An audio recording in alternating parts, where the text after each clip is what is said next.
जय Sai Ram everyone, welcome to मेरे साईं। आशा करती हूँ साईं बाबा के आशीर्वाद से आप सब बहुत बहुत अच्छे होंगे। आज आप सभी के साथ मैं एक अलग किस्म का अनुभव शेयर करूँगी। ये अनुभव सुनने के बाद आप सभी को एहसास होगा कि आपके लाइफ में साईं की उपस्थिति और सिद्धमंगलम स्तोत्रम का पाठ से आप सब नेगेटिविटी से, काले जादू से, भूत पिशाच आत्माओं से कितना दूर रहते हैं, कितना सेफ रहते हैं। ये अनुभव जिनका है वो रहना चाहती है अनोनिमस। सैटरडे का दिन था और मैम गई अपने दादा के घर। अब इनके दादा के ना दो घर है, एक इनके दादाजी का घर है और दूसरा भी मैम के दादाजी का घर है, मतलब मैम के पापा के चाचा जी का घर। तो मैम सैटरडे चाचा जी के घर रुक गई।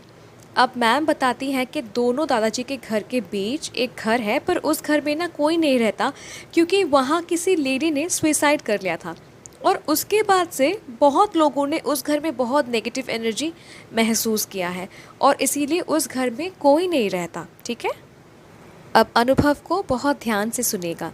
तो उस दिन मैम दादाजी के घर रुक गई, सब सो गए, पर मैम रात के 1 बजे तक अपनी बुआ के साथ लेट कर बात कर रही थी। अब बेड में मैम अपनी बुआ को फेस करके लेटी थी, बात कर रही थी। दूसरी साइड इनकी दादी थी।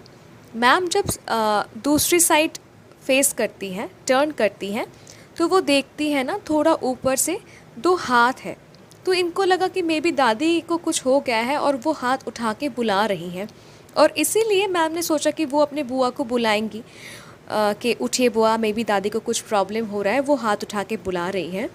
और जैसे ही वो अपने बुआ को बुलाने गई, ठीक है, दूसरे साइड टर्न होके वो नोटिस करती है कि दोनों हाथ खिड़की से बाहर जा रहे हैं।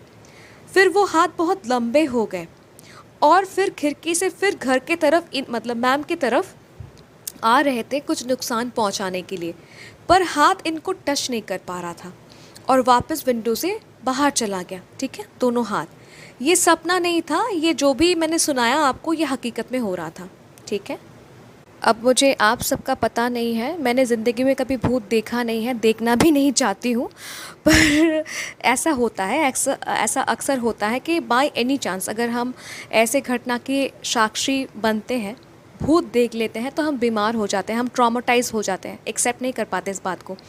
ठीक है, हमें बुखार आ जाता है। पर मैम के साथ क्या हुआ ना, ये सब कुछ नहीं हुआ, उल्टा उनका इन सब मैटर में जो डर था ना वो कम हो गया। ठीक है, वो बहुत बोल्ड फील करने लगी। मैम को बाद में ये एहसास हुआ कि साईं इनके साथ है तो कोई इनको छू नहीं सकता।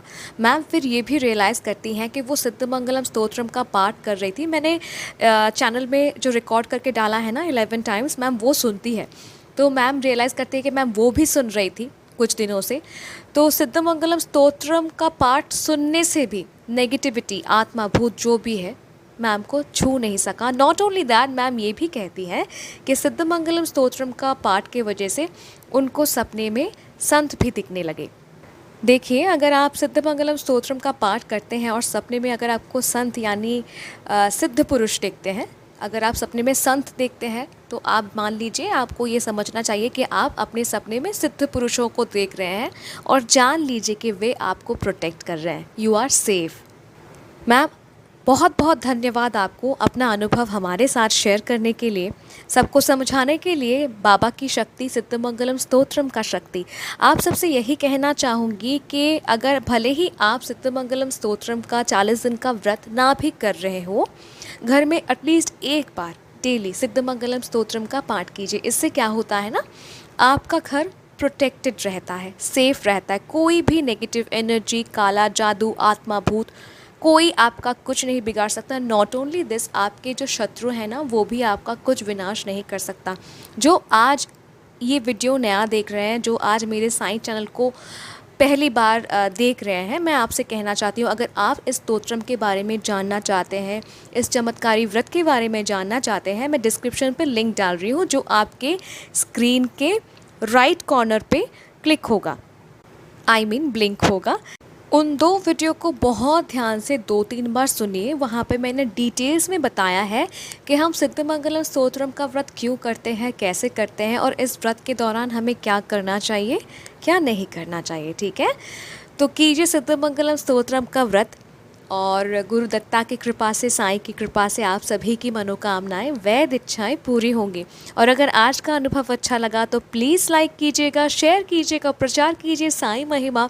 अगर आप भी अपना अनुभव मेरे साथ शेयर करना चाहते हैं तो आप मुझे ईमेल कर सकते हैं, इंस्टाग्राम में डायरेक्ट मैसेज कर सकते हैं, या फिर मेरे व्हाट्सएप नंबर में भी आप मुझे मैसेज कर सकते हैं। मेरा email ID, Instagram account ID और व्हाट्सएप नंबर तीनों ही डिस्क्रिप्शन पे दिया हुआ है। अगर जुड़े नहीं हैं मेरे साईं परिवार के साथ, यानी अगर अभी तक चैनल को सब्सक्राइब नहीं किया है तो कर लीजिए। मिलती हूँ बहुत जल्दी नए साईं अनुभव के साथ। टिल देन, जय साईं राम।